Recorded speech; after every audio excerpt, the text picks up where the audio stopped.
Good evening to everyone, and thank you so much, Shukla sir, for having here. And it's a pleasure to meet you in this lovely evening here. So we just want to ask you some questions regarding your journey from where you started and now where you have ended here. Like still the journey begins.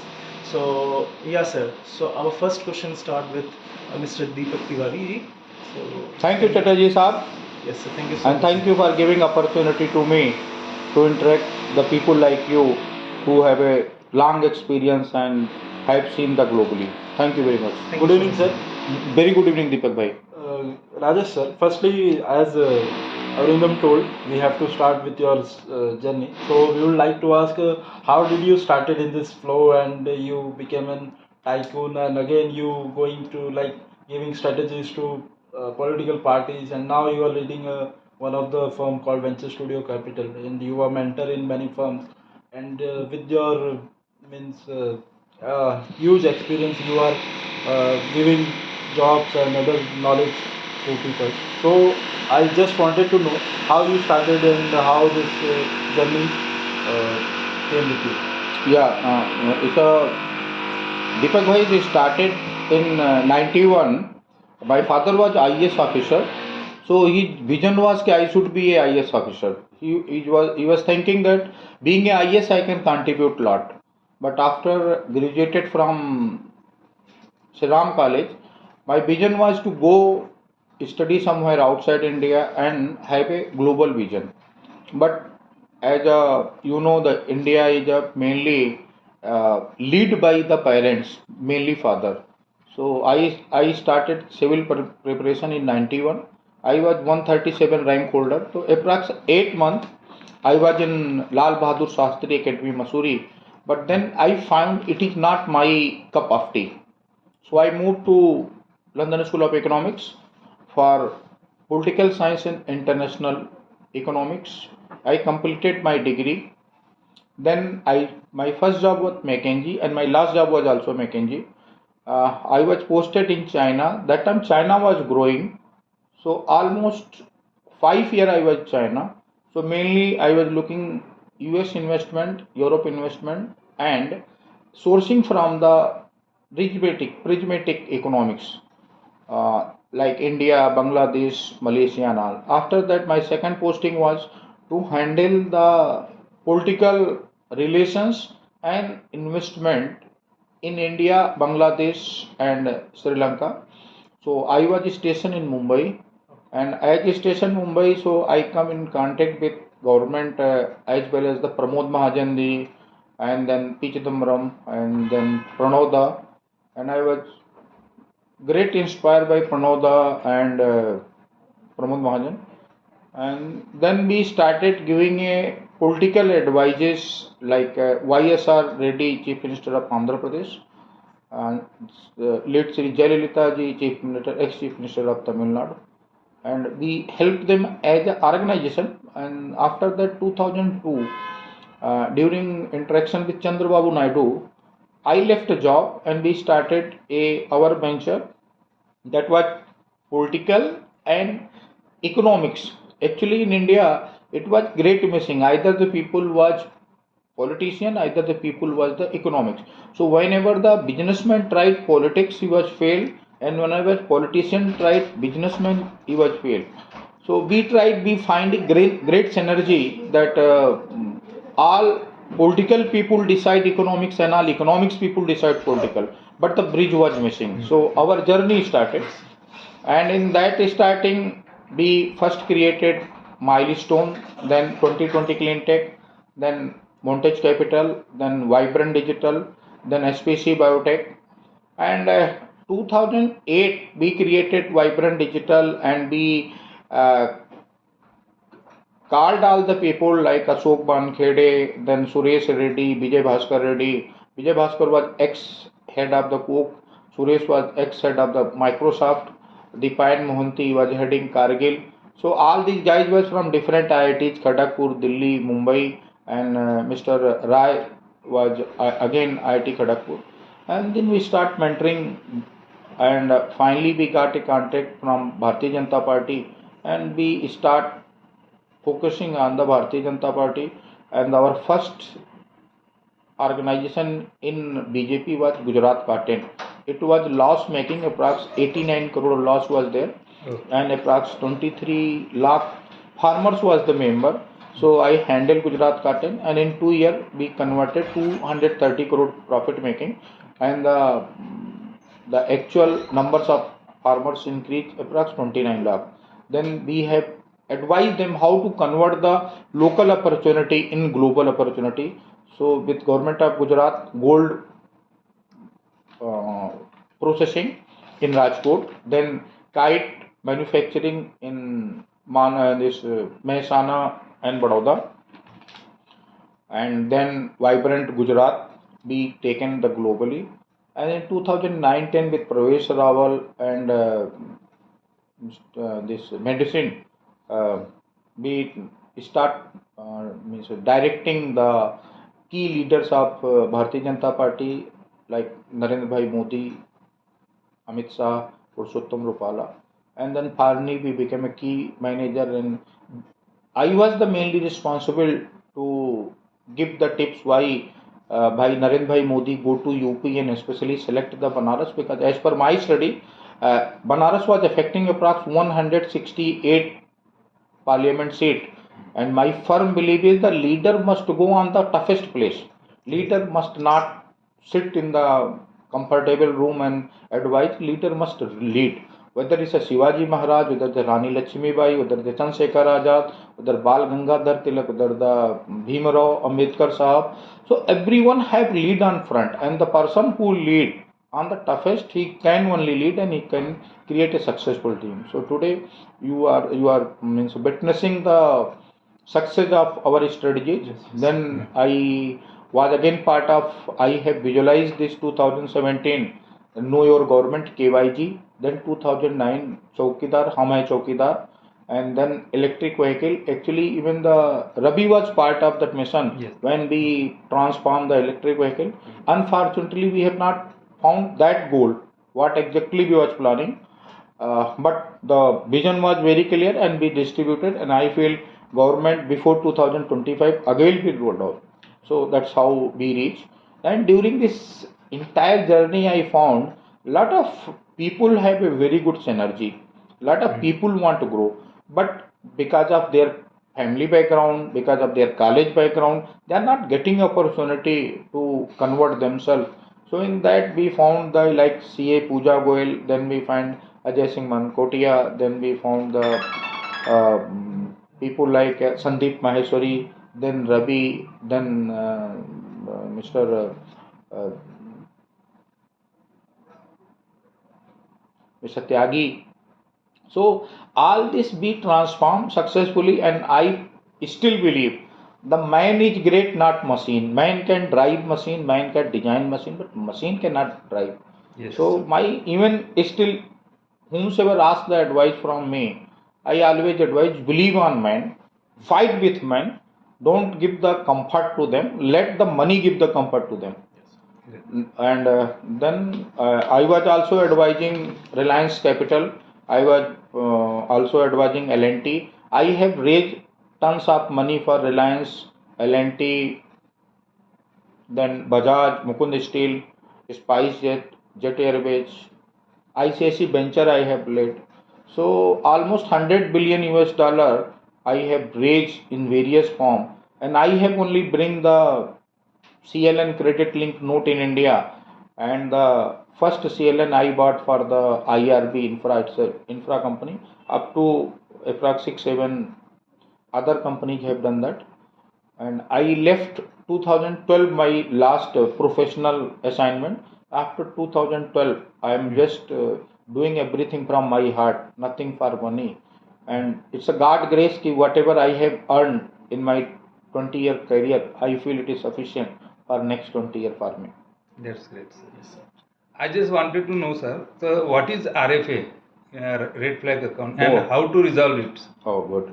Actually, the RFA word started sounding in India perhaps 2011-12, when the lot of companies have come with the professional, with the help of professionals, they start building their bogus books. And after bogus book, they borrow the money from the private equity partners, banks, and as you know, the banks' money are the hard earning money from the small investors. So government, after the new government by Pradhan Mantri Narendra Modi ji and Arun Jaitley, they find we have to take a action.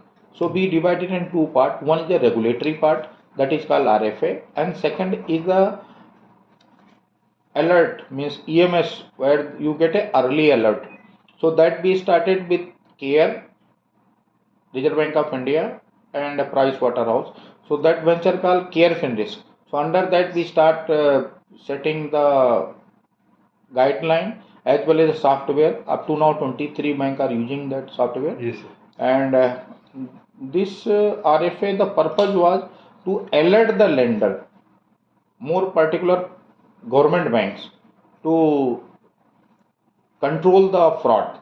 Now the fraud is a negative word, and once you declare somebody called fraud, so their supplier, their buyer, their investor, means they immediately shut their shops.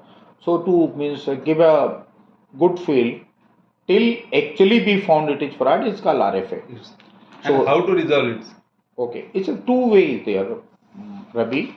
One is there if the person is fraud, Okay. and if you find the person is fraud, and his book is fraud, and his asset is fraud, so better not to touch. Better report to institution, and that they should recover the money. But if you find the person is good, business is good, and problems are in some part, then how the doctors do, they operate that part, they remove that part and make the person healthy. So as an expert, you all guys can do the deep examination with the help of the sector expert TV, with the help of the tax experts, with the help of the chartered accountants, and you can resolve. So mainly I've seen in India the main RFA is working capital, Yes. where the stocks are not there. Means debtors are also bogus and stocks are also bogus. So in that case, you have to see if the company have a asset and company brands are good. Then you can find out the suppliers who can supply on the credit, and the company can be revived. Sir, one more counter question Hmm. before the next question. Yes, please. How removing RFA can benefit both, like borrower also and lender also? And lender. Right. If you declare RFA, borrower is finished. Yes. Because borrower have already given 30% Yeah, he has no margin choice. money, Yes. and if you are going to sell, so you know second hand have a 30-40% value. Now the lender have invested on the full value. Yes. If investor go on distress, he want to get more than 35-40%, and he get only after 3-4 years. Yes. So it is a loss for both borrower also, lender also. Okay. So it is my suggestion is, and it is advisable to get a solution. By mutually understanding in both the parties. And I don't feel mutually understanding. You being a agency, you have to see the lender is secured. Oh. If lender is secured, you Yes. can find the solution. If lender is not secured, better declare the RFA. Yes, sir. Thank you so much. So it's a bit fascinating that you have worked with McKinsey for quite a long time, and as well as after 2012, you started your own venture and firm. So I just want to know, sir, how much fund you have raised when you were working with the McKinsey and before that, and after you started, Like if you see with McKinsey, so numbers are difficult to tell you, Okay. because in McKinsey, our ticket size is approx 500 million US dollar, and we have as a leader I have delivered more than 24 projects. But when I started my venture, approx 110 billion US dollars I reached. Okay, sir. So the biggest fund was for Reliance Infra. It was Delhi Agra Road. It was somewhere 7,300 crore. And the second was Reliance Aerocity Metro. That was 3,700 crore. And then I raised for Bajaj Hindustan. It was approximately 60 million US dollar. And then IRB, actually with IRB, I will not say it was 100% by me, because Jeffrey was also there. Jeffrey is a well known merchant banker, but I was the investment banker and they were the merchant banker. Thank you so much, sir. Thank you. Okay, sir. As being in business and economics and having a good knowledge in this finance and all, how did you enter into this political strategies and what you thought of and why did you choose? Oh, good question. Actually, I born in political environment. If you see my cousins, so they are leading Akali Dal, and my other friend Bobby Singh Garsha, his father is a science and technology minister. He was founding member with Prakash Singh Badal Sahab of Akali Dal. Other side, my if you see Mami, she was 5 time chief minister of Delhi, and after that, my father also 2 time member of parliament. And if you see matlab, all over the political environment are there, and especially if you see my master degree, so itself is a political science and international economics. And all my friend, either to Sachidanand Rai, he is a minister, Arvind Kejriwal, he is a chief minister, Suresh Reddy is a member of parliament. Then if you see the that Umar Abdullah, he was again chief minister. So the politics was actually means near to me, but I always refused to be a politician and I always refused to be in core politics. Why core politics? Because I feel you go to politics only for two reasons. Either you want to change the society, and second, either you want to make a tons of money.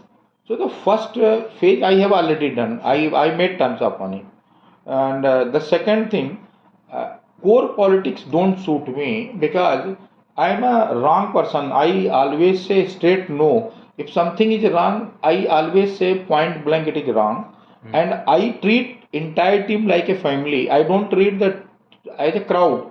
And if you want a politician, you must treat people as a crowd. So that's what I always hesitate and I was always reluctant. Even last election also in 2019, I was lot of pressure was there कि I should and I can lead better. This also it is a lot of pressure. But I feel you are good when you are outside the temple. Once you enter in temple, then you have to perform puja 100%. Either better you salute to God, you pray the God and go away. Not to be called yourself as the chief of the pujari. Okay, sir. Just we are moving to next question. Sir, what is your message to our new generation people to be successful in their life? Work hard, no shortcut, and visualize big. And always remember, excuse is your biggest enemy. Yeah. So if somebody want to contact you regarding raising fund, so what is the suitable way that they can contact you? People can mail because right now I am mentoring Venture Studio Capital and Care Finvest. So Venture Studio is mainly RFA removal, fund arrangement, and providing other services like chartered accountant services, uh, legal services, and the lot of ex banker are there. So venture studio suit. But if you want set up a strategy, if you want set up a your technical economic viability report, you can approach Care Findesk also. Okay, sir. Thank you so much, sir. Okay, sir. Thank you for your valuable what information you are giving.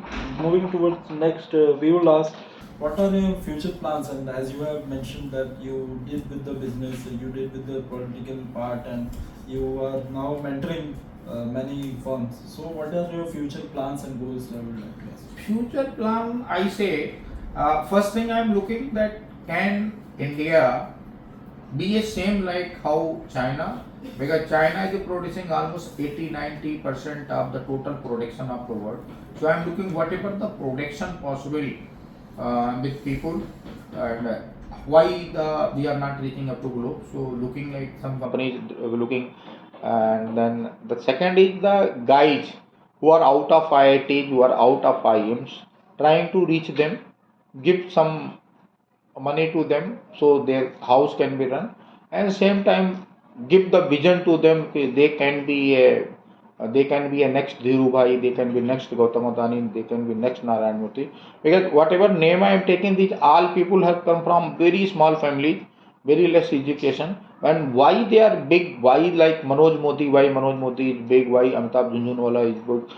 Why Narayan Murthy is big? Because they all have worked very hard. They have never come with the excuse. Like I remember when I started career, so I was in Maker Chamber 5, and the Rahul Bajaj assigned his two sons to me. So from Pune they used to reach me 8:15, 8:20, and the means successor of that such a big company, Bajaj Auto and Bajaj Electricals, and coming to 8 and going night 10:30 was even amazing to me. But today when I see Sanjeev, he have created a Bajaj Capital. It is a more than 3-4 lakh crore company. Yes. So Bajaj Capital is bigger than Bajaj Auto. Matlab he have multiple his father.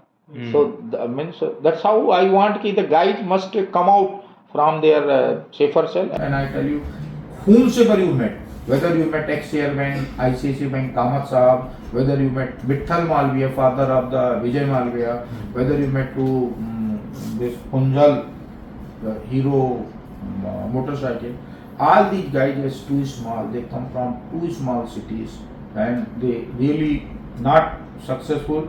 They have created a milestone. So the second thing is the mentor to the people who can really be big and who can create a big position. Okay, sir. Thank you very much. Now we are coming to your current venture called Venture Studio Capital, which is running very successfully and driven aggressively. So, how many branches are there and where it is located? Okay. Venture Studio is mainly, if you see, lead by Mr. Prince Tyagi. He was in Just Dial, and after with Prince Tyagi is there. Then Pooja Goyal is there, and Ravinder is there. Ravinder is from IIM Ahmedabad and IIT Delhi, and Ravi Akankar is there. Kamal Ojha they is looking. Deepak Tiwari, Madhu Tyagi ji. So all together, if you see the name and the people, they are very aggressive. All are young, means less than 40 years, and other support they are getting from ex-chairman Air India. They are getting support from the Salman Khurshid ji, ex-law minister Bharat Sarkar and very renowned advocate. So right now, Venture Studio have one office in Bandra. Bandra is the capital hub of India as well as Asia. Yes.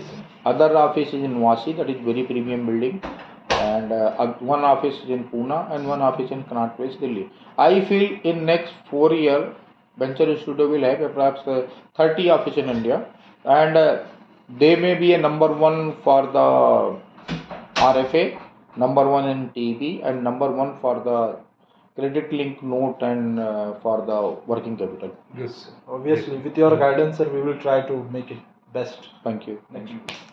Thank you so much, sir. So the next question would be, sir, which type of services Venture Studio Capital provide? Okay. Venture Studio is a unique organization where you will experienced chartered accountants are there, senior IS officers are there, senior IPS officers are there, senior advocates are there, senior engineers are there, senior bankers are there, and that's other side have a young guys, very young guys, and they have a global experience. So it's have a synergic effect, and mainly they are providing services to identify RFA and resolve the RFA, providing the working capital, providing the term loan, and deep study of the strategies, and solving the NPA accounts.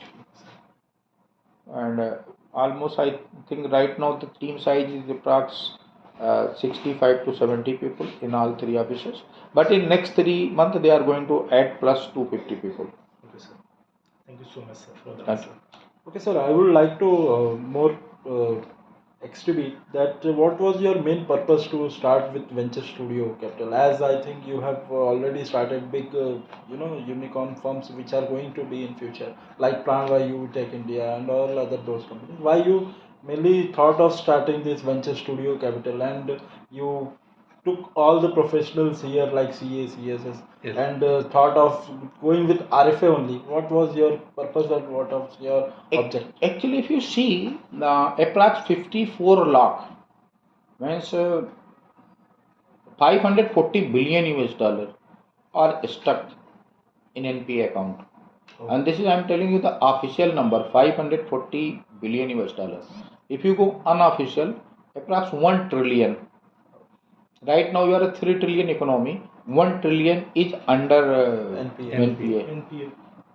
So, if some agencies are there, some people are trained properly, you can stop that money. Bank don't give even 100 crore to the businessman, but other side people have taken officially. It is on officially website of RBI and bank 54 lakh crore. Now, if you don't go a political way, if you come in economic way, no government say, if you say in Hindi, na, no government doodh ka dhula. No government doodh ka dhula. And people have taken money, like if you see the top companies like SR, 5-time bankruptcy, Hinduja, 4-time bankruptcy, Bajaj, 3-time bankruptcy, Bajaj other associate companies, Mukund Steel, Bajaj Capital, all on same manner. Now the question is, why promoters are rich and companies are poor? So I thought before they declare NPA, we should have a specialized organization, a specialized people, trained people who can advise the promoters. Now the law are very strict. If you are going in that manner, your whole life will be behind the jail. So you have come down here to create a wealth for your family, to create a happiness for your family. So let stick on your goal, don't divert. So that's why my vision to bring all the people on one platform. This is the business where you cannot visualize what is the size of business. If my people properly trained and taken in right way, each person, minimum each person will be 20 crore to 30 crore rupees. Like solving one RFA, you get at least 1%. And generally one RFA is approx 400 crore to 1000 crore. And after solving, at least next 5 years you have a 4 to 5 crore per year. Now if you see the other side, the retail, you get 20 paisa, 30 paisa, and in 20 paisa, 30 paisa you go to the client, collect all paper, study the paper, run 20, 30 institutions, and like you, more than 30 lakh people already in job. Yes. Yes. So 30 lakh people are working for 5 lakh crore, 5 lakh crore, because per year Indian disbursement is about 5 lakh to 6 lakh crore, and nobody is looking 54 lakh crore. So I thought let I see 54 lakh crore. Okay, sir. Sir, next is this is not a question. This is my curiosity. So, what is the reason behind you have put the name for your Venture Studio Capital? Because it is a unique name. Yes. As Venture means when you visualize something different. So the RFA was different visualization. Nobody was ready to talk about the RFA. People were scared. Bankers are scared and the client was scared. So I thought, so it's become venture. Studio, because here camera, light, engineer, doctor, judge, IES, IPS, everything is there. So it is a studio. Capital, because everything is for capital. Because I am a very honest and transparent money. I teach two things my boys. Don't work free of cost for anybody, and don't take the work from anybody free of cost. Yes. So that is a capital. And LLP, limited liability partners, means partners have limited liability, so they can work freely. yes, sir. That is the reason I selected Venture Studio Capital. Since you have the big ambition towards the Venture Studio Capital, and we really love to see this to grow in the future. So, in terms of that, what are your future goals for the Venture Studio Capital and beyond that? My goal is Venture Studio must at least solve the 50% of NPA and reduce at least 500 cases to be declared NPA. So in that manner, you can save almost 40 lakh crore to 45 lakh crore from the national GDP, and you can help India to be a 10 trillion economy in next 10 years. Okay, sir. Thank you so much, sir, for the answer. Thank you. Sir अभी हाल ही में आपने India की बात एक नया project जो है start किया है अपने जो डिजिटल मीडिया है उसके थ्रू। सो मैं ये जानना चाहता हूँ what is the purpose of India की बात, और क्या उससे आपका मुद्दा है, क्या आप लोगों को बताना चाहते हैं, उसके थ्रू क्या जागृत करना चाहते हैं? इंडिया की बात, मेरा पर्पज है इंडिया की बात में, जनरली लोग या तो बीजेपी बन जाते हैं, या तो कांग्रेस बन जाते हैं, Right. या तो कम्युनिस्ट बन जाते हैं, या तो समाजवादी बन जाते हैं, या तो गरीब बन जाते हैं, या तो अमीर बन जाते हैं। बट अगर आप ध्यान से देखें तो इंडिया एक फुटबॉल ग्राउंड है, इसमें सब हैं, मतलब लेफ्ट भी है, राइट भी है, सेंटर फॉरवर्ड भी है, गोली भी है। तो मेरा एक प्रयास है कि इंडिया की बात में सब लोग बेझिझक होके अपनी बात कहें। मतलब इसमें ये नहीं कि सिर्फ पॉलिटिक्स की बात किया जाए, सिर्फ इकोनॉमिक्स की बात किया जाए, इसमें हर आदमी हर तरीके की बात करे। जैसे आपके घर में आपका भाई या बच्चा बड़ा होता है तो आप उसको एजुकेशन भी देना चाहते हैं, उसको बिजनेस भी देना चाहते हैं, उसको पैसा कमाना भी सिखाना चाहते हैं, आप उसको सिविक्स भी सिखाना चाहते हैं, आप उसको कपड़ा पहनने का सेंस भी सिखाना चाहते हैं, खाने का भी सेंस सिखाना चाहते हैं। तो इंडिया का बात एज अ होल 360 डिग्री एक प्रयास है कि लोग हमें पार्टिसिपेट करें और अपनी बात कहें। मतलब वो जजमेंट ना दें, अपनी बात कहें, और ना अपनी बात से दूसरे को ओवर ड्राइव करने की कोशिश करें, ओवर कन्विंस ना करें, कन्विंस तक रुक जाएं। जैसे बहुत सारे चैनल्स हैं, बहुत सारे हैं, तो वो पोस्ट पेड सर्विस है, वहाँ पे डिसीजन पहले ही डिसाइड होता है। हम सोचे कि यहाँ पे एक बार आप ओपन होकर के बात करेंगे, ओपन होकर बात करने से फिर आपको उसका सोल्यूशन निकलेगा। That is the vision behind it. Okay sir, अभी आप जैसे हम लोग देख रहे हैं कि 2024 का जो अभी जनरल इलेक्शन होने जा रहा है, तो अभी हाल ही में कल ही पीएम भी यहाँ आके गए महाराष्ट्र में। तो आप इसको किस नज़र से देख रहे हैं सर, कि क्या पॉसिबिलिटीज़ है?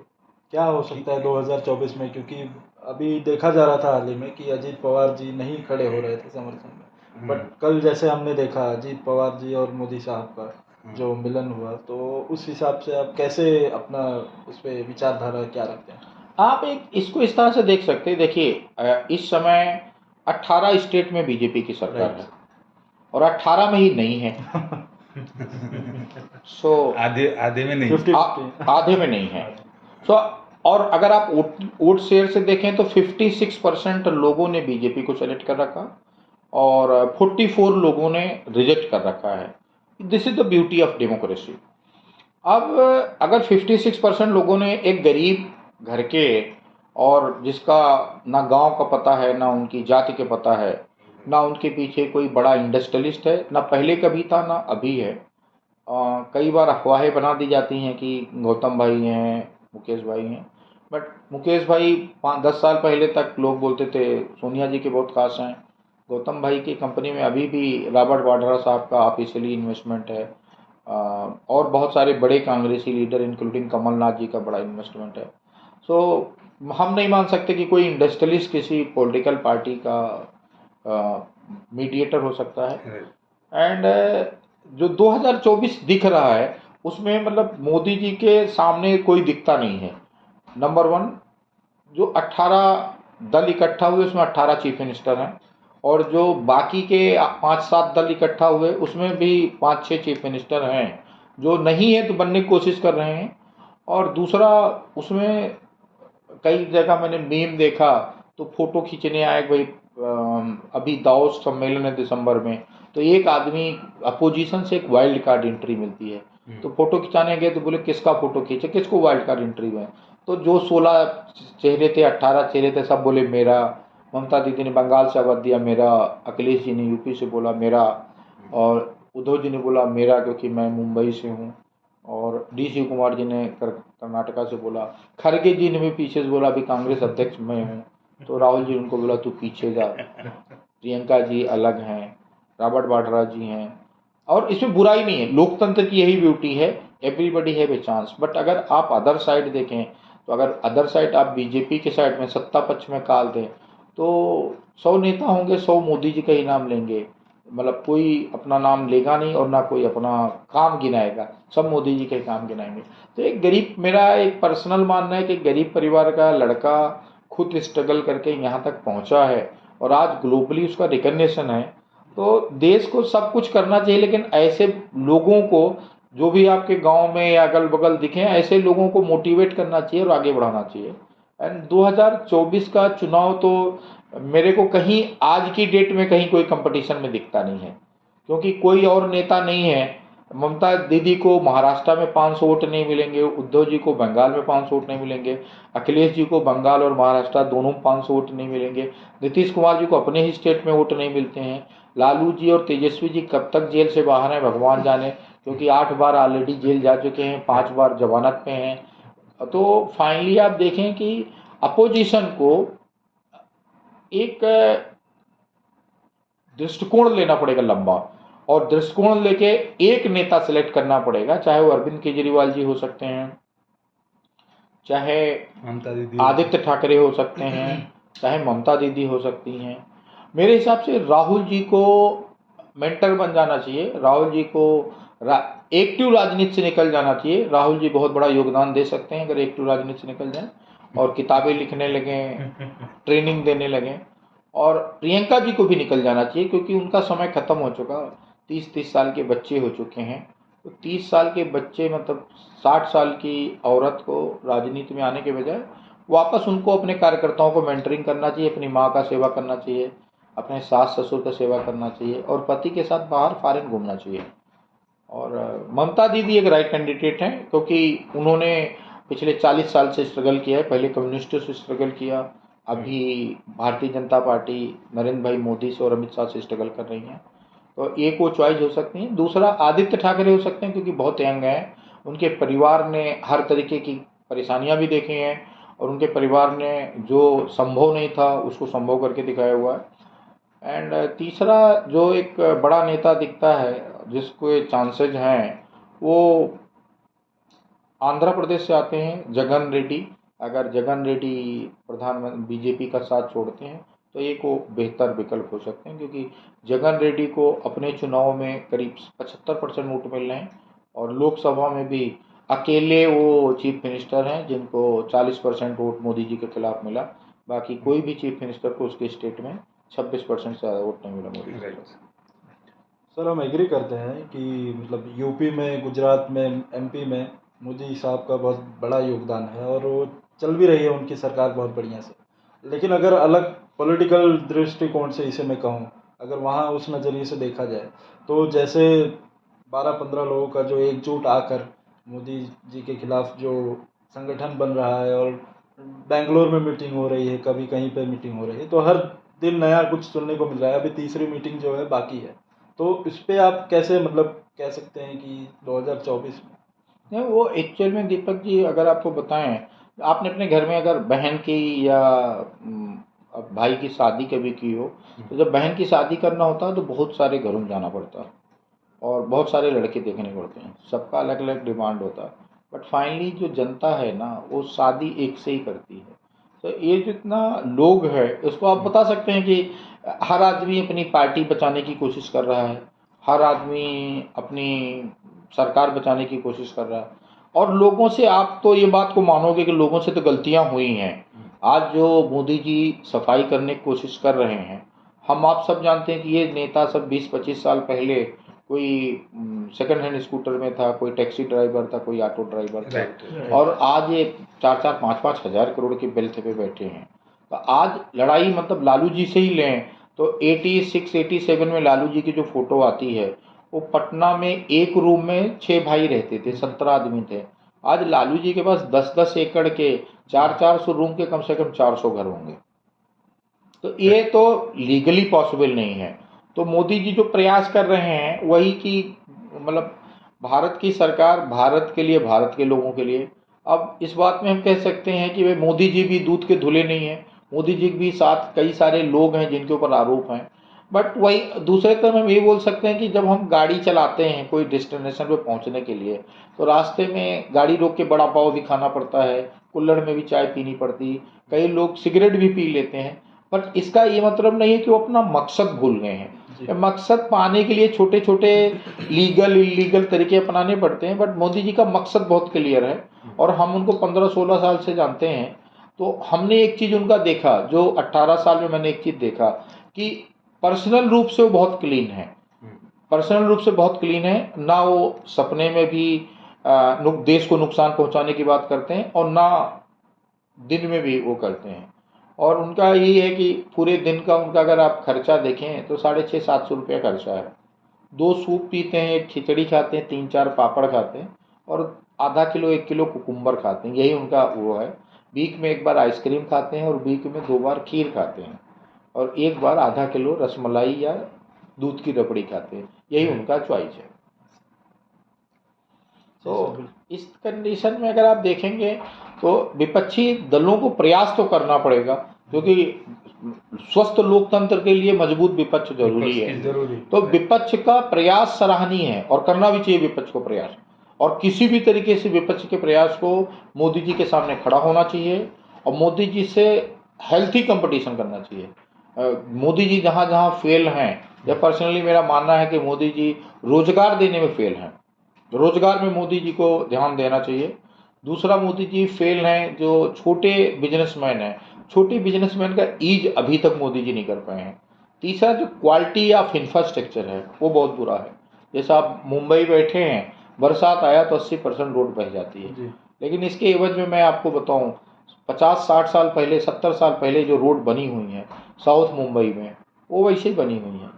अगर आप हमारे साथ स्वीडन चलें, बेल्जियम चलें, नॉर्वे चलें, फिनलैंड चलें, तो वहाँ 80-80, 90-90 साल हो गया रोड बनी हुई है। तो क्वालिटी ऑफ इंफ्रास्ट्रक्चर सुधारना चाहिए और लोगों से भी ये है कि लोग थोड़ा एक्चुअली पार्टिसिपेट करें टैक्सेस में, because finally the taxes are the only way when government built and government run.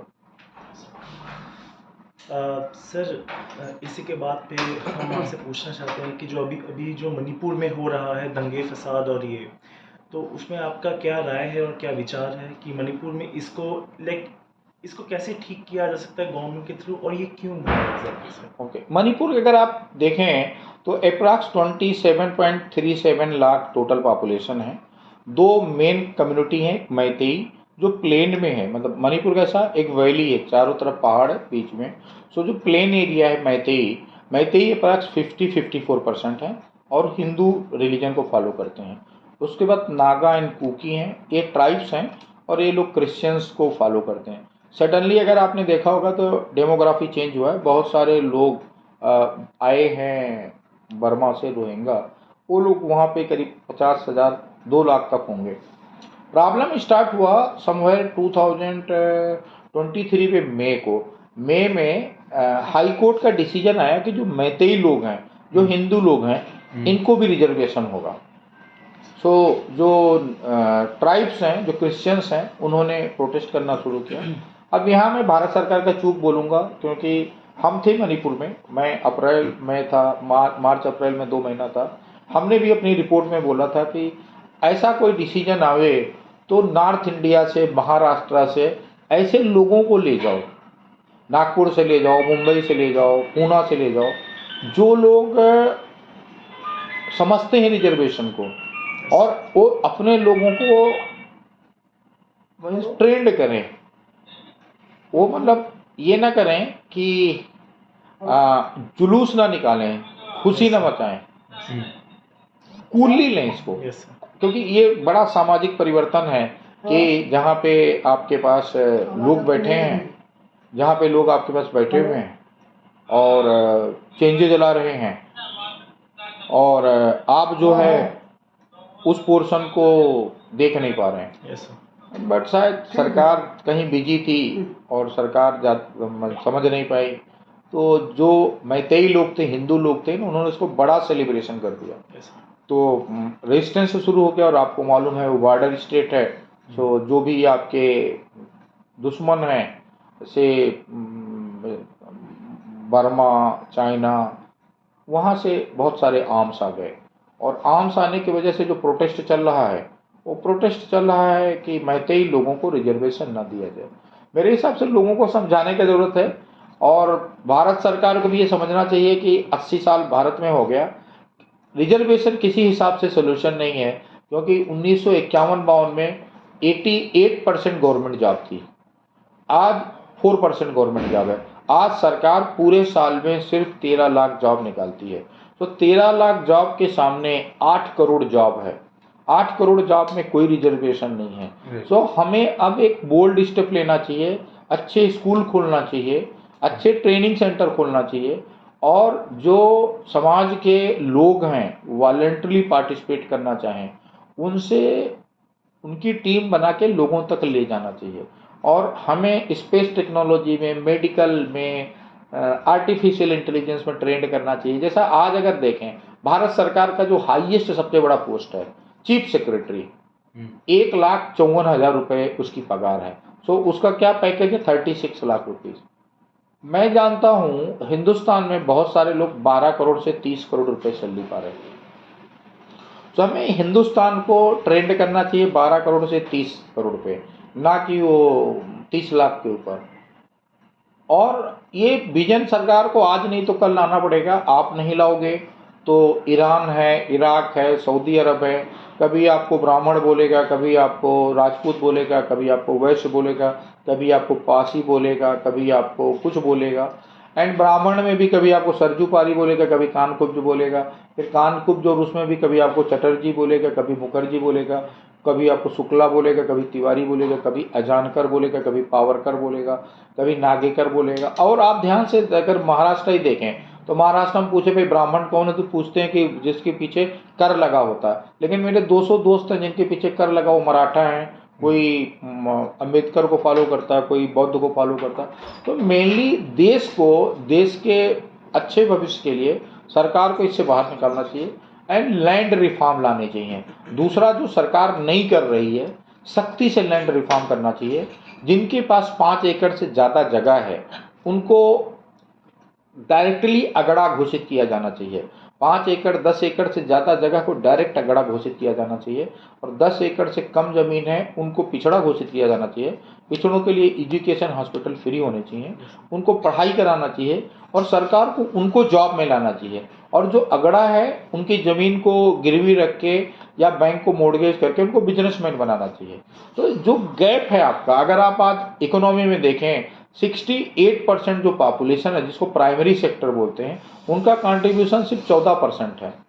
जबकि जब भारत स्वतंत्र हुआ था 51 में, तो प्राइमरी सेक्टर का कंट्रीब्यूशन 69% था। 72% लोग थे, 69% था। आज 65-66% उनका 13-14% है। तो असंतोष का एक बहुत बड़ा रीजन ये है। दूसरा, जो टर्सरी सेक्टर था, पहले टर्सरी सेक्टर का कंट्रीब्यूशन 16-17% था। ओके, सो इसी कड़ी में सर मैं पूछना चाहूँगा, जो यूसीसी यूनिफॉर्म सिविल कोड जो लागू होना चाह रहा है, सारे लोग इसके बारे में बात कर रहे हैं क्योंकि चुनाव भी बहुत नज़दीक आ चुका है 2024 में, और कई विपक्षी दलों ने इस पर अपना प्रत्यारोप भी दिया है, आरोप प्रत्यारोप चल ही रहे हैं जैसा आपको पता है। तो इस यूसीसी पे आपका क्या विचार? इनफैक्ट अगर आप देखिए तो आप यूसीसी देखिए तो यूनिफॉर्म सिविल कोड है। सो यूनिफॉर्म सिविल कोड का मतलब है कि सब के लिए समान संहिता। तो भारत का संविधान पहले दिन से बोल रहा कि भाई संविधान सर्वोपरि है, संविधान सर्वोपरि है। तो इस पर तो कोई डिबेट ही नहीं है कि यूनिफॉर्म सिविल कोड होना चाहिए, इस पर तो कोई डिबेट नहीं है। बट अभी जहाँ तक मेरी जानकारी है, यूनिफॉर्म सिविल कोड बहुत अर्ली स्टेज में है, अभी ड्राफ्ट भी बना नहीं है। सरकार लोगों से ओपिनियन मांग रही है। हिमाचल प्रदेश गवर्नमेंट और उत्तराखंड गवर्नमेंट ने अपना यूनिफॉर्म सिविल कोड बनाए, लोग अप्लाई कर रहे हैं। गुजरात सरकार बना रही है, आंध्र प्रदेश सरकार बना रही है, बट भारत सरकार मेरे को लगता है कि और 2 साल लेगी बनाने में। बट ये काम 30-40 साल 50 साल पहले हो जाना चाहिए। जब आप स्वतंत्र हुए थे उसके 20-15 साल में हो जाना चाहिए था। सुधार तो सब में लाना चाहिए। लाइक जब शुरू में आपको याद होगा, जब भारत स्वतंत्र हुआ तो लोग धोती कुर्ता पहनते थे, लोग बैलगाड़ी से चलते थे, लोग घड़े में पानी पीते थे। अभी लोग कार से चल रहे हैं, फ्रिज से पानी पी रहे हैं। तो the changes are means very normal thing, and I feel government को लोगों को समझा के, मतलब एक फियर एटमॉस्फेयर क्रिएट करने के बजाय, जैसे इंदिरा जी ने 77 में फियर एटमॉस्फेयर क्रिएट किया कि नसबंदी करेंगे। एक्चुअली द विजन बिहाइंड नसबंदी वाज वेरी गुड। उस समय अगर पॉपुलेशन कंट्रोल कर लेते जैसे चाइना ने किया, तो चाइना की जगह आज आप होते, लेकिन उन्होंने फियर फैक्टर क्रिएट कर दिया। तो नसबंदी होने के बजाय लोगों की गोलबंदी हो गई और सरकार चली गई। ऐसा यूसीसी है, सरकार को यूसीसी पर लोगों को साथ लाना चाहिए, डिस्कशन करना चाहिए और सोल्यूशन करना चाहिए। आई डोंट फील कि लोग एग्री नहीं होंगे। हर आदमी चाहता है कि हम गाड़ी राइड चलावें तो हमारा भी चालान 100 रुपये हो, आपका भी चालान 100 रुपये हो। मैं क्राइम करूँ तो मेरे को भी वही सज़ा मिले जो आपको सज़ा मिले। हर आदमी यही चाहता है। छोटा मोटा चेंज हो सकता, आपका पूजा करने का ढंग अलग होगा, मेरा पूजा करने का ढंग अलग होगा। सो उसमें इतना लिबर्टी सरकार को भी देना चाहिए और कानून को भी देना चाहिए, और लोगों को भी उतनी लिबर्टी लेनी चाहिए जो उनके लिए ज़रूरी है। अजान पढ़ना है तो अजान मस्जिद में जाके पढ़ना चाहिए, सड़क पे नहीं पढ़ना चाहिए। राइट। और अगर आप आरती कर रहे हो तो आरती भी आपको सड़क पे नहीं करनी चाहिए, मंदिर जाके करना चाहिए। सो अभी हमने देखा था कि एक स्टेटमेंट भी आया था किसी मंत्री के द्वारा, मैं नाम भूल रहा हूँ, उन्होंने कहा था आप रेलवे स्टेशन पे भी आप नमाज़ पढ़ते हो, तो क्या नमाज मतलब रेलवे स्टेशन को आपका मस्जिद घोषित कर दिया जाए, ऐसा कुछ किसी मंत्री का जो है बयान था। हाँ देखिए, बयान का एक headline generally TV channel pickup कर लेते हैं। बयान बड़ा था। बयान उनका कहना था कि हमें कम्युनल हार्मोनी से रहना चाहिए। फाइनली हम सब एक बाप की संतान हैं, हमने एक ही गेहूँ एक ही चावल खाया, एक ही नदी का पानी पी रहे हैं। सबका कॉमन गोल एक है, भारत को मजबूत करना। भारत मजबूत होगा तो आपका बिजनेस चलेगा, मेरा जॉब चलेगा, रवि भाई का बिजनेस चलेगा, चटर्जी साहब का चलेगा, और गोल सबका एक है। तो मेरे हिसाब से उसमें तो कोई डिस्प्यूट है ही नहीं है। डिस्प्यूट अगर कहीं है, मेरे को जैसा दिखता है, अनइवन डिस्ट्रीब्यूशन है। जैसे आप देखें, भारत में सिर्फ 4,500 लोग बोलते हैं कि उनकी इनकम 5 करोड़ से ऊपर है, सिर्फ 4,500 लोग। और इंडिया में 35,000 कार बिकी है जिसकी कीमत 10 करोड़ से ऊपर है, और सब इंडिविजुअल लोगों ने लिया है। इंडिया में हर साल 4-5 लाख से ज़्यादा मकान बिकते हैं जिनकी कीमत 100 करोड़ से ऊपर है। तो 100 करोड़ का मकान खरीदने वाले कौन लोग हैं जिनका इनकम 5 करोड़ से कम है? अगर आप गांव में देखें तो 30-31 लाख फार्चूनर बिके पड़े हैं। तो 31 लाख फार्चूनर कौन से गरीब किसानों ने खरीदे हैं, वो पता करने चाहिए, उनको टैक्स लगाना चाहिए। इसमें क्या बुराई है कि मैं किसान हूं और मैं अमीर हूं, इसमें कोई बुराई नहीं है। और proudly I will contribute to the nation, क्योंकि मेरा बेटा या मेरी बेटी या मेरा भाई देश के लिए लड़ रहा, मेरा ही भाई। आज अगर आप सिविल सर्विसेज में देखेंगे 83% civil service officers are from farmers. Army देखेंगे तो 88% आर्मी इज फ्रॉम फार्मर्स। तो मेरा बेटा लड़ रहा बाउंड्री पे, और मैं यहाँ काला धन चोरी कर रहा हूँ। तो मैं इसलिए कर रहा हूँ, मेरे को नियम मालूम नहीं है। मेरे को पहले वाला खौफ है कि इस साल मैंने टैक्स दे दिया, अगली साल नहीं हुआ तो लोग मेरे को हरेस कर लेंगे। सिर्फ उनको सही बात बताने की जरूरत है, काउंसलिंग करना, सिर्फ काउंसलिंग करने। और हमारे देश में अगर आप देखेंगे तो इस समय 54% पीपुल आर बिलो 30 ईयर, और 23% पीपुल बिटवीन 30 to 40 ईयर। तो टोटल अगर आप देखेंगे तो अप्रॉक्स 80% लोग हैं जो काउंसलिंग के लिए अवेलेबल हैं। अगर आप उनको 500 रुपये भी पर काउंसलिंग दो तो उनकी भी इनकम 50,000 रुपया महीना हो जाएगी और आपकी काउंसलिंग हो जाएगी। जो इनकम वो कमाएंगे उसी से काउंसलिंग करा लीजिए। तो सोल्यूशन बहुत है। अगर हम बार बार बोलते हैं, अगर China can be A 15 trillion economy, China को अफीम का देश कहते थे, चाइना में 3 बजे के बाद सब सो जाते थे। अफीम का देश can lead the world, why can not India? India तो 4 बार पहले भी लीड कर चुका, द्वापर में लीड कर चुका, त्रेता में लीड कर चुका, सतयुग में लीड कर चुका। रेशम का देश आप थे, सोने की चिड़िया आप थे।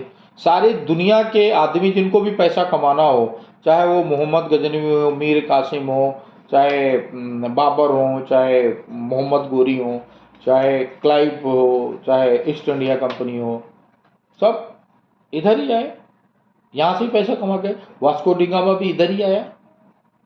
तो क्योंकि आपका जो नेचर है, आपका जो कल्चर है, वो बहुत हार्ड वर्क का कल्चर है। आप वो ज़मीन में, आप दुनिया में अकेले देश हो जो मानसून के सहारे खेती करते हो।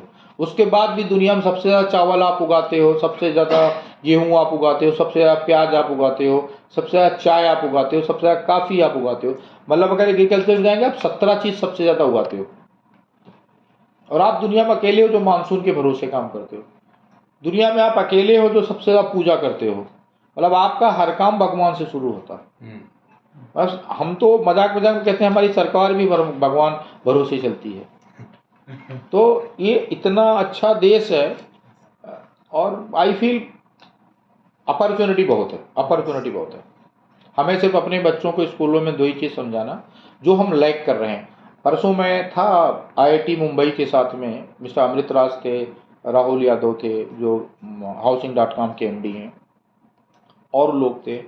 तो हमारे कॉलेज में हम इंजीनियर बना रहे हैं, डॉक्टर बना रहे हैं, वकील बना रहे हैं, आर्किटेक्ट बना रहे हैं, बट पैसा कैसे कमाया जाए बिल्कुल नहीं सिखा रहे हैं। पैसा कमाने का हम एक ही ढंग सिखा रहे हैं कि नौकरी कर लो, मतलब बहुत मेहनत से पढ़ोगे तो बहुत अच्छी नौकरी मिलेगी, तो बहुत अच्छी बीवी मिलेगी, तब तुमको 4 अच्छी चपाती खिलाएगी, तुम्हारे मम्मी पापा का सेवा करेगी, तुम्हारे बच्चे पैदा करेगी, और जब तुम जाओगे तो तैयार होकर घर में कड़ी मिलेगी। इस एक्सपेक्टेशन के साथ हम अपने बेटे को ग्रो कर रहे हैं। और हम अपनी बेटी को बोलते हैं तेरे को ऐसे घर में भेजेंगे जहाँ सास ससुर नहीं रहेंगे, भाई बहन नहीं रहेंगे, अकेली तू रहेगी, राज करेगी। तो जो कंट्राडिक्शन क्रिएट कर रहे हैं, जो गैप क्रिएट कर रहे हैं, वो बड़ा चैलेंज है। लड़की ये सोचते बड़ी हो रही है कि मैं रानी हूँ, मैं राज करूँगी, और उसमें हमारे टीवी सीरियल और मूवी भी काफ़ी पार्टिसिपेट कर रहे हैं कि लड़की बड़ी होते समय सोचती है कि मैं तो सपनों की शहजादी हूँ, हमारे पापा हमको परी बना के रखेंगे। और इधर लड़का जो ग्रो कर रहा है वो समझता है कि एक लड़की उसके लिए आ रही है, उसके कपड़े धोएगी, उसके बच्चे पैदा करेगी, उसके माता पिता की सेवा करेगी, और अब तो ये भी सोचता है कि वो कमा के भी 1,00,000-2,00,000 वो कमा के भी लाएगी। तो ये बड़ा रीजन है कंट्राडिक्शन का। और जैसे आप इसको सॉर्ट आउट कर लेते हो, you have a bigger society, best society. और जिसने भी इसको समझ लिया, मैं फिर वही नाम दोहराना चाहूँगा, चाहे वो कपिल देव हों, चाहे सचिन तेंदुलकर हों, चाहे धीरूभाई अंबानी हों, चाहे संजय रेड्डी हों, चाहे नारायण मूर्ति हों, चाहे गौतम अदानी हों, जिसने भी इस चीज़ को समझ लिया, आज आप उसका नाम टीवी में, अखबार में, न्यूज़पेपर में पढ़ रहे हो। तो और हम ये समझा नहीं पा रहे हैं, इसलिए हमारे बच्चे एक्सक्यूज पे ज़िंदगी जीते हैं। फादर ने कुछ बोला तो एक्सक्यूज, मदर ने कुछ बोला तो एक्सक्यूज, सिस्टर ने कुछ बोला तो एक्सक्यूज, बॉस ने कुछ बोला एक्सक्यूज, दोस्त ने कुछ मतलब वो दोस्त को भी एक्सक्यूज देते हैं। ये साफ निवारण नहीं कर पाते कि यार आज मैं नहीं आ पाऊँगा, यार वो अब रिश्तेदार आ रहे हैं, यार ये कर रहे हैं। मतलब इसके एवज में अगर आप चाइना चलें तो बहुत ट्रांसपेरेंसी है, वो बहुत साफ साफ जीते हैं। वो लड़की अगर बैठी है तो बोल देती मैं कराके में हूँ, और हस्बैंड को, भाई को बोल देती 3 घंटे फ़ोन न करना। लड़का बोल देता कि लड़की बहुत क्लियर है कि वो जॉब कर रही है, आप भी जॉब कर रहे हो, सैटरडे संडे साथ मिलेंगे और साथ मिल के रहेंगे, मंडे में जा रही हूँ। वो क्लियरिटी लाने की जरूरत, मतलब हम एज अ वाइफ जो नौकर ढूंढ रहे हैं कि मतलब 4-5 चीज़ एक साथ ढूंढें, काम करने वाली, खाना बनाने वाली, पैसा कमाने वाली, माता पिता के सेवा, नर्स, वो सब छोड़ के एक बीवी ढूंढना पड़ेगा। और पेरेंट्स को भी बजाय लड़का पैदा करने के एक अच्छा सिटीजन पैदा करना चाहिए।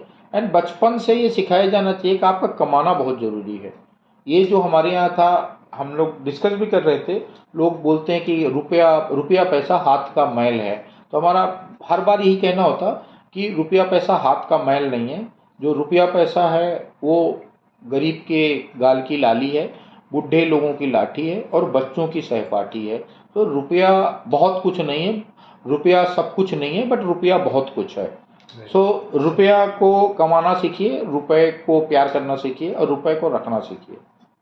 एंड स्कूलों में स्पेशली पहले दिन से पढ़ाया जाना चाहिए कि आपका ध्येय डॉक्टर बनना, इंजीनियर बनना, आर्किटेक्ट बनना नहीं है, आपका ध्येय रुपया कमाना है।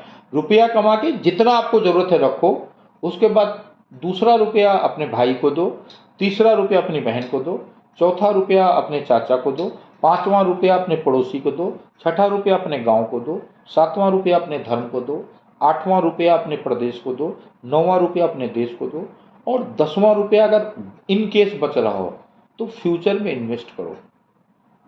इससे जो अभी आप देखेंगे भारत में 1.5 करोड़ के केसेस में 68 लाख क्रिमिनल केस सगे भाइयों में है। मतलब चाचा में मर्डर हो रहे हैं, चाचा में केस हो रहे हैं, एक ही माँ से पैदा हुए बच्चे आपस में एक दूसरे के खिलाफ बंदूक निकाल रहे हैं, कोर्ट केसेस कर रहे हैं, वो रीज़न ये है कि हम गलत एजुकेशन दे रहे हैं। हम अपने बहनों को कोई राइट देना नहीं चाहते हैं। दहेज के खिलाफ हम मजबूती से खड़ा हुए। दहेज एक व्यवस्था थी जिससे हम अपनी प्रॉपर्टी में अपनी बहन का हिस्सा दे देते थे। दहेज के खिलाफ हम मजबूती से खड़े हुए, दहेज हमने बंद कर दिया। बट अब साथ में हम अपनी बहन को हिस्सा भी नहीं देना चाहते हैं। उसको 2 सुपारी 1 पान दे के विदा करना चाहते हैं। तब बहन भी क्या कर रही है? कोर्ट केस कर रही है, क्रिमिनल केस कर रही है। अगर 2 भाई 1 बहन है तो बहन एक भाई के साथ मिलके केस लड़ती है, नहीं तो आपके ताऊ के खिलाफ मिलके लड़ती है, आपके चाचा के खिलाफ। तो ये जो फैमिली डिस्टर्बेंस है वो बिकॉज ऑफ कि हम हकीकत से दूर भाग रहे हैं। हम आप सब देखते होंगे इंटरव्यू में भी बहुत इमोशनल इंटरव्यू होते हैं कि आप काम करो, मिलके काम करेंगे, बट देने का समय आता तो कुछ देते नहीं, कुछ देते नहीं, कुछ आपको पगार निकालना मुश्किल होता है। तो ये रीजन ये है। बट इसीलिए आप देखें कि आप एक भी गूगल नहीं क्रिएट कर पाए, आप एक भी माइक्रोसॉफ्ट नहीं क्रिएट कर पाए, आप एक भी कंपनी ऐसी नहीं क्रिएट कर पाए जो दुनिया में जानी जाती हो। अगर छोटी मोटी कंपनी अगर देखें, जैसे रिलायंस क्रिएट हुआ तो इसलिए हुआ कि जनरली जियो के बारे में, मैंने धीरू भाई के बारे में कहा जाता था कि टैलेंटेड आदमी को और रिक्वायर्ड आदमी को वो उसकी औकात से 2 गुना ज़्यादा देते थे। आज भी रिलायंस का ये है कि उनको जो ज़रूरत होता है वो 2 गुना ज़्यादा देते हैं, और जब काम ख़त्म हो गया तो तुरंत डिहायर कर देते हैं। फालतू का ना लेते हैं ना फालतू का देते हैं। और आई फील ये फेयर पॉलिसी है कि आप अपनी वैल्यू बना के रखो, यू कंट्रीब्यूट, कि no one can miss you and other have to feel fair. तो ये है दीपक भाई। Thank you. Okay, thank you so much for your valuable information. और एक सर नया एक मार्केट में आया है लैब ग्रोन डायमंड्स, Yes. इसके बारे में मैं थोड़ी जानकारी आपसे चाहता था, क्योंकि अभी ये बहुत हाल ही में सुनने को आ रहा है। राइट दीपक भाई, actually diamond as you know हजारों साल से ये मतलब purest form of the carbon होता है। नेचर उसको हजारों साल से नीचे दबा करके बनाता है। तो ये डायमंड का रिसर्च चल रहा था, तो इसमें पाया गया कि अभी जो डायमंड है, एक तो बहुत ज़्यादा एनवायरनमेंट को नुकसान देता है, बहुत डीप माइनिंग करनी पड़ती है, सब फेंकना पड़ता तब डायमंड निकलता है। दूसरा, इसमें बच्चे बहुत ज़्यादा इन्वॉल्व हैं, कटिंग में, पॉलिश में बच्चे बहुत इन्वॉल्व हैं इससे, और स्पेशली गरीब देशों के। सो ये काफ़ी प्रयास चल रहा था कि can be find a some solution कि हम डायमंड बनावें, बट डायमंड लैब में बना लें। सो सोल्यूशन मिला। इंडिया ने और चाइना ने 2 टेक्नोलॉजी निकाली, उससे लैब ग्रोन डायमंड आया। आज लैब ग्रोन डायमंड देखें तो करीब 30 से 40 हज़ार करोड़ का मार्केट है। करीब 7-8 बड़े प्लेयर हैं, टोटल 20 प्लेयर हैं। तो लैब ग्रोन डायमंड का एक तो है कि आपको जैसा डायमंड चाहिए वैसा डायमंड मिल जाता, जिस कलर का आपको चाहिए वो कलर मिल जाता, जिस साइज का आपको चाहिए उस साइज मिल जाता, और नेचुरल डायमंड से करीब 30 से 35% सस्ता है। एंड कोई भी तरीके से नेचुरल और इसमें कोई फ़र्क नहीं है, सेम है। इवन बेटर प्रेजेंटेशन है, बेटर क्लियरिटी है, बेटर क्वालिटी है। एंड आपको जो सबसे बड़ा एडवांटेज है कि चाइल्ड लेबर जीरो है, एनवायरनमेंट को कोई नुकसान नहीं है। इससे क्या है कि एक यूनिफॉर्मिटी आएगी, जो सब लोग अभी गोल्ड पे डिपेंड हैं, गोल्ड से डायमंड तरफ शिफ्ट होंगे। और ये इंडस्ट्री जो अभी सिर्फ भारत में सूरत में है और चाइना में गुआंगझोउ में है, तो क्या इंडिया में भी पैन इंडिया फैल जाएगी, चाइना में भी, मतलब एवरीबडी कोई भी 2 मशीन लगा के डायमंड बनाना शुरू कर सकता है, कटिंग पॉलिशिंग कर सकता है। तो मेनली जहाँ हैंडीक्राफ्ट वर्क बहुत होता है, जैसे मुरादाबाद में बहुत होता है, नागपुर में बहुत होता है, कानपुर में बहुत होता है, मदुरई में बहुत होता है, कोयम्बटूर में बहुत होता है, मणिपुर में बहुत होता है, आसाम में बहुत होता है, बंगाल में बहुत होता है। तो ये सब जगह इक्वली डिस्ट्रीब्यूट हो जाएगा, और आई फील ये वापस 15-16 लाख करोड़ का मार्केट बन सकता है इंडिया में। बहुत अर्ली स्टेज है। तो मेरा तो ये रिक्वेस्ट है कि 2 जगह, एक एआई और एक लैब ग्रोन डायमंड में कंट्री को बहुत फास्ट पार्टिसिपेट करना चाहिए, कोर्सेज लाने चाहिए, एजुकेशन कोर्सेज लाने चाहिए जिससे अवेयरनेस बढ़े, और बच्चों को भी बहुत फास्ट पार्टिसिपेशन करना चाहिए। छोटे छोटे पैसे से भी, मतलब 50 लाख से भी, 1 करोड़ से भी लैब ग्रोन डायमंड के स्टार्टअप शुरू किए जा सकते हैं। सर मेरा एक क्वेश्चन है आपसे कि अभी जो मोदी साहब ने अभी जो एजुकेशन में जो जो रिवॉल्यूशन ला रहे हैं, तो अभी के हिसाब से वो क्लास 6 ऑनवर्ड वो अभी आर्टिफिशियल इंटेलिजेंस क्लाउड कंप्यूटिंग और डेटा साइंस ऐसे सब्जेक्ट्स वो CBSE कोर्स में वो ला रहे हैं with the help of Microsoft as per the news. तो सर आपका क्या मानना है कि सर ये क्या अच्छी बात है कि हम फॉरेन प्लेयर्स को बोल रहे हैं हमारे इंडियन एजुकेशन में थोड़ा रिवॉल्व लाने के लिए, या तो हमारे जो वैदिक मैथमेटिक्स हैं और जो हमारे जो लाइक चले आ रहे हैं वो है हमारे लिए सबसे अब हाँ, एक्चुअली में देखिए, अभी जैसे आपने शर्ट पैंट और पहन रखा, चश्मा लगा रखा, तो ये वैद में तो नहीं था। यस अभी आपने अपनाया तो मतलब ज़रूर यूजफुल होगा, Yes. आपको कंफर्टेबल होगा। सो सरकार क्या कोशिश कर रही है कि हम अपनी अच्छाइयाँ ग्लोबल ले जाएं। जैसा हमारा योगा था तो मोदी जी ग्लोबल ले गए, पूरी दुनिया को योगा करा रहे हैं। Yes. हमारी हल्दी अच्छी तो हम ग्लोबल ले गए। Yes. अब दूसरे का आर्टिफिशियल इंटेलिजेंस है तो आप भी ले लो, क्योंकि आपके पास जैसा मैं बोला करीब 54% जो बच्चे हैं दे आर अंडर 30 हैं। तो अगर आपने उनको टाइमली ट्रेंड कर लिया आर्टिफिशियल इंटेलिजेंस में तो आप ग्लोबल बिजनेस पा जाएंगे। जैसे चाइना का बिजनेस पा जाएंगे, मलेशिया पा जाएंगे, अर्जेंटीना पा जाएंगे, ब्राज़ील पा जाएंगे। और दूसरा जो अभी आपका पढ़ने का ढंग है, एक्चुअली में दुनिया उससे बहुत ज़्यादा आगे जा चुकी है। आप अभी भी कि मैं पैसे के लिए काम कर रहा हूँ शर्म आती है। आपके पेरेंट्स शर्माते हैं कि हम अपने बेटे से पैसा मांग रहे हैं, अपनी बेटी से पैसा मांग रहे हैं। तो ये जो मोदी जी कोशिश कर रहे हैं, मोदी जी थोड़ी ट्रांसपेरेंसी और क्लियरिटी लाने की कोशिश कर रहे हैं। आई फील मोदी जी पे भी दबाव है। इस देश के यूथ से बहुत एक्सपेक्टेशन है कि 8-10 लड़के, जैसे एक अगर आप देखें एक मूवमेंट अन्ना हजारे ने शुरू किया था अरविंद केजरीवाल के साथ। Yes. एक मूवमेंट सुभाष चंद्र बोस ने शुरू किया था 1935-36 हरिपुरा कांग्रेस से। एक मूवमेंट सरदार पटेल ने शुरू किया था 1950-54 में। एक मूवमेंट राजीव गांधी ने शुरू किया था 87-88 में।